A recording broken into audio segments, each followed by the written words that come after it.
Donc, vous voyez ici,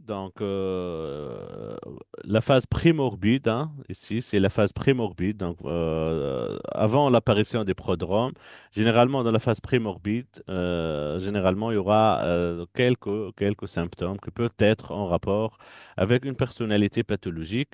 Juste à titre indicatif, il y a deux personnalités pathologiques qui peuvent donner par la suite des problèmes schizophréniques. Ce sont notamment la personnalité schizoïde et la personnalité schizotypique. D'accord? On va retrouver beaucoup de méfiance, avec beaucoup de repli sur soi, tendance à l'isolement. Généralement, il y aura ces gens vont apparaître d'une façon particulière, d'accord?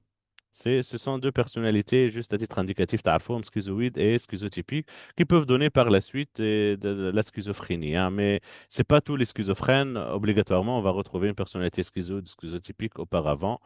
Donc, c'est juste, ces deux personnalités peuvent donner, hein, des troubles schizophréniques juste après. Par la suite, ça va commencer, donc la pathologie va commencer avec l'apparition des prodromes, hein, d'accord? Les prodromes, c'est quelques symptômes, on va les voir juste après, avec les détails, des détails près, d'accord?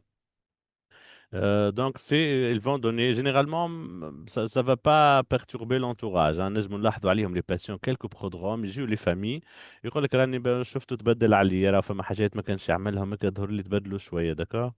Ce sont les prodromes et généralement, peu de patients qui vont consulter dans la phase des prodromes. Bien sûr, la pathologie elle a commencé juste entre la phase prémorbide et les prodromes. معناها dès que يولي يوش القدار إنه فما des symptômes هكا الجدد c'est les symptômes ou la modification du caractère du patient. وقتها تبدأ le début de la maladie, donc ça va commencer par les prodromes. Et les symptômes psychotiques, généralement, ils vont apparaître après l'apparition des prodromes. Dès qu'il y a les symptômes psychotiques, là, c'est le début de la psychose. D'accord? Les symptômes psychotiques, c'est-à-dire les hallucinations et les idées délirantes. Dès que يظهروا وقت نحكيو au début de la psychose et on est dans les symptômes psychotiques. D'accord? Entre l'apparition des symptômes psychotiques, comme vous le voyez ici, donc entre l'apparition du but de la psychose et l'instant T où le patient va consulter. Donc, on chez le psychiatre, ou باش يحط له un traitement, généralement, ce traitement, ce sont des symptômes psychotiques. Donc, dès que باش يبدأ le traitement, généralement, ce sont les traitements antipsychotiques, puisque le patient il est psychotique. Dès que باش نبدأ le traitement neuroleptique, quoi, il est antipsychotique, et l'apparition des symptômes psychotiques. Donc, cette période c'est la durée de psychose non traitée. DUP, c'est Duration of Untreated Psychosis, c'est durée de psychose non traitée en français, en anglais DUP. Donc, la période entre l'apparition des éléments psychotiques, hallucinations ou délire, et la prise du traitement par le médecin, donc par le psychiatre. Ça, on parle de durée de psychose non traitée. Donc, cette durée, elle est très importante à savoir. Pourquoi? Car généralement, plus la durée de la psychose non traitée est importante, plus le pronostic il est mauvais. D'accord? C'est-à-dire la réponse au traitement va être mauvaise par rapport si le traitement l'a pris le patient antérieurement ou d'une façon rapide après l'apparition des symptômes psychotiques. Donc, plus on diminue cette durée de psychose non traitée, plus le pronostic serait meilleur. Donc, la durée de psychose non traitée, je rappelle que c'est entre le début de la psychose et le début du traitement. Les symptômes psycho, donc une fois le patient a pris le traitement, il y aura une amélioration, une sédation des symptômes, et notamment sédation des symptômes psychotiques. Dès que نشوفوا le patient ولا مع نقص ولا تنحاو les effets, donc نحاو les éléments psychotiques, on parle de fin de l'épisode et la durée de l'épisode, donc justement, ça sera entre le début de la psychose et la fin de l'épisode, c'est la disparition ou la diminution importante des symptômes psychotiques.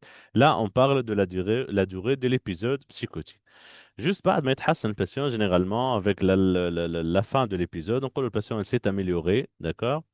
Et dès qu'il يتحسن le patient, donc on va passer, باش مش نعمل le patient une fois تحسن pendant l'hospitalisation, on va diminuer les doses de l'antipsychotique, on va faire sortir le patient, bien sûr, باش يروح لدار.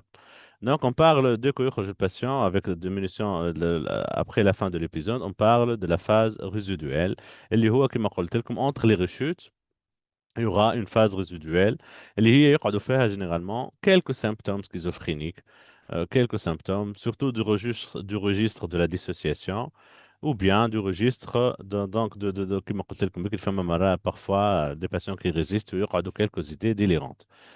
Donc, les quatre phases, donc, comme vous le voyez, ça, c'est très bien codifié. Donc, on va commencer par la phase prémorbide, avant l'apparition des prodromes, on va les voir juste après. Et après les prodromes, il y aura donc l'apparition des éléments psychotiques et des symptômes psychotiques. Deux cas, on va commencer le traitement. Donc, après, on parle de la durée de la psychose non traitée. Après l'élimination, la disparition des idées délirantes, on parle de la phase résiduelle. Et donc la maladie, ça va donc de l'apparition des prodromes jusqu'à jusqu'à bien sûr l'évolution de la pathologie. Ça, c'est la durée de la maladie. La durée de l'épisode, c'est justement c'est l'apparition des éléments psychotiques et la disparition après sa mise sous traitement. Ça, c'est la durée de la psychose, de l'épisode. Et durée de psychose non traitée, on en a déjà parlé. Donc ça, c'est généralement c'est l'évolution naturelle, l'évolution, sont les phases de la schizophrénie d'une façon générale.